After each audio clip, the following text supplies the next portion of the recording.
Je me nomme Valérie, je suis professeure de lettres, j'ai 40 ans. J'ai commencé à souffrir sans savoir du tout qu'il s'agissait d'un rhumatisme psoriasique pendant la grossesse de ma première fille.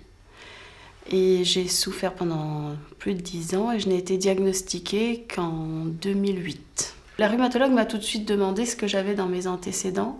Et moi, ça ne faisait pas très longtemps, et d'ailleurs ça faisait quelques années que je savais que ce que ma mère avait sur la peau, elle avait des crevasses aux mains très importantes pendant des années.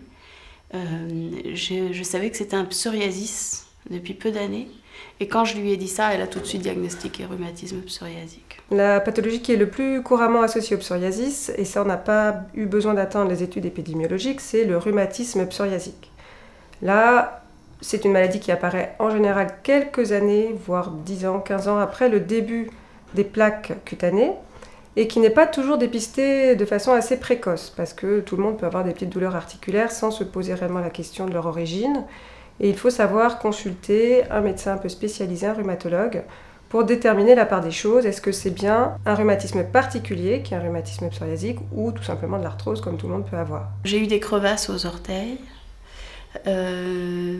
Ici, je ne sais pas pourquoi, c'est toujours à cet endroit-là. Il reste une légère trace. Et des crevasses au niveau du sexe aussi.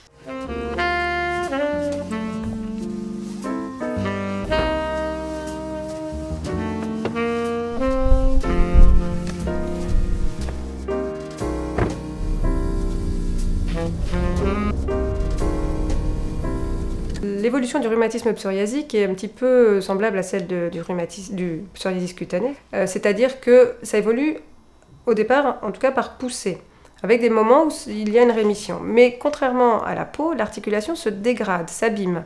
Et il est très important que le dépistage soit fait de façon précoce pour que les traitements qui empêchent la dégradation articulaire soient mis en place à temps. Parce que même si on calme les douleurs, une fois que l'articulation est abîmée, on ne peut pas la réparer. Ce dont on m'a parlé beaucoup, moi, c'est de pousser. Donc j'attendais que la poussée s'arrête. Mais dans mon cas, ça ne s'est jamais arrêté.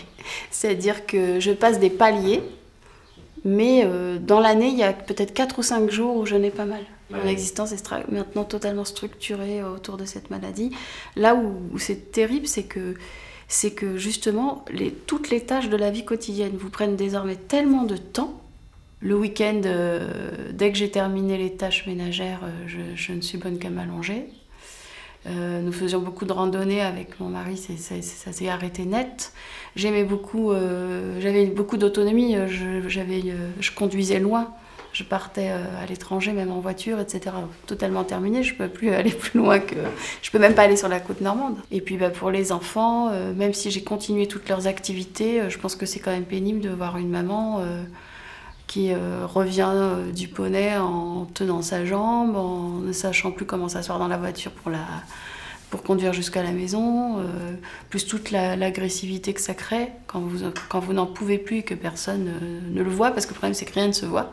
Je commence même, je dirais que le fauteuil roulant ne me fait plus peur, parce que j'ai tellement de mal à rester debout là, que je commence à en avoir envie même.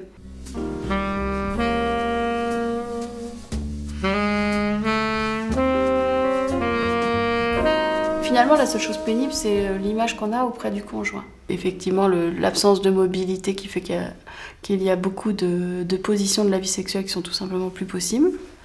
Donc je pense que ça fait quand même une sacrée différence pour votre compagnon lorsqu'il vous a connu d'une certaine manière. Mais ce qui m'inquiète le plus, c'est de plus, parce que moi je suis très tactile en plus, c'est de plus pouvoir moi caresser, de plus pouvoir moi toucher, de plus pouvoir faire les gestes de la vie de couple, parce qu'il y en a un certain nombre que je peux déjà plus faire. Et l'année dernière, je pensais vraiment à en finir, hein, parce que j'avais l'impression que la vie des autres est déjà plus simple sans moi, qu'ils allaient s'organiser autrement. Je considère tout à fait que le syndrome dépressif est facilement et souvent associé au psoriasis, et je suis particulièrement vigilante au fait de poser clairement les questions aux patients, parce que parfois ils ne se rendent pas vraiment compte réellement que c'est associé ou que vraiment leur vie est très dégradée par ces épisodes dépressifs chroniques. Et le fait d'adresser, c'est pas toujours évident, hein, de trouver les mots pour faire comprendre au patient que c'est pour son bien, qu'il devrait se faire aider, que moi je ne suis pas la bonne personne pour ça. Nous, tout notre travail ça va être de l'amener à parler de sa vie, comment elle est en relation avec les autres, avec le monde. Parce que le corps, il peut être, ou la façon d'être avec son corps, ça peut être le reflet de ce qui se passe dans la vie. Donc moi, j'ai envie de voir une psychologue pour parler de mes problèmes avec mon mari, en gros, pour adapter notre vie, pas pour autre chose. J'ai envie qu'on me parle de ça, de me dire comment dédramatiser ça, comment arrêter de ne parler que de ça.